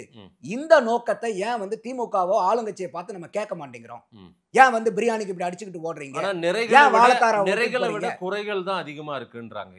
அது பாக்குறவங்க கண்ணை பொறுத்தது. இன்னைக்கு விஜய் ஆதரிக்கிறீங்க இல்ல விஜயனுடைய கட்சி தொண்டர்கள் பூரா எல்லாம் பாசிட்டிவா பார்ப்பான். இல்ல வடநாட்டு ஊடகம் வரைக்கும் போகுது, வடநாட்டு ஊடகங்கள் எடுத்து போடுறாங்க, ஏன்னா தமிழ்நாட்டு அரசியல் இப்படிதான் இருக்குதா அப்படின்னு அவங்க விமர்சிக்கிறதை அப்ப வடநாட்டு ஊடகங்கள் தமிழ்நாட்டை பத்தி சொல்றது பூரா நீங்க அப்படியே உண்மையை எடுத்துக்கலாமா இனிமேல்? அப்படி எடுத்துக்கலாமா இனிமேல்? வடநாட்டு ஊடகங்கள் எது சொல்லுதோ அதுதான் இன்னைக்கு தமிழ்நாட்டினுடைய நிதர்சனமான உண்மையை எடுத்துக்கலாமா? அப்போ நமக்கு எது தேவையோ அதை மட்டும் பாருங்க இப்படி சொல்றாங்கன்றோம். எத்தனையோ வந்து வட மீடியாக்கள் வந்து தமிழ்நாட்டை பத்தி சொல்லுது, அதையெல்லாம் நம்ம எடுத்துக்க மாட்டேங்கிறோம். அப்ப அதுதான் நான் சொல்றேன், இந்த டபுள் ஸ்டாண்டர்ட் நம்மகிட்ட இருக்கக்கூடாது. விஜய் கரெக்ட் பண்ண வேண்டியது இருக்குதா? கட்டாயம் இருக்கு, நான் இதுல மாற்று கருத்து இல்லை. அதே மாதிரி திமுக கரெக்ட் பண்ண வேண்டியது இருக்கா? கட்டாயம் இருக்கு. அப்போ ஆனா நீங்க இந்த இடத்துல வந்து திமுக வந்து 75 வயது ஆண்டா கட்சியை இவ்வளோ ஓட்ட உடச்சல்களோட இருக்கும்போது 1.5 வருஷத்துல ஆன கட்சியை வந்து நீங்க சூப்பர் டூப்பர் எல்லாமே பர்ஃபெக்டா இருக்கணும்னு எதிர்பார்க்கறது ஒரு அநியாய எதிர்பார்ப்பு இல்லையான்னு தான் என்னுடைய கேள்வி. மக்கள் என்ன சொல்றாங்கன்னு பார்க்கலாம். உங்களுடைய பார்வையை நேரில் வந்து நேரம் கொடுத்து பேசியமைக்கு நன்றி சார். நன்றி மாதேஷ்.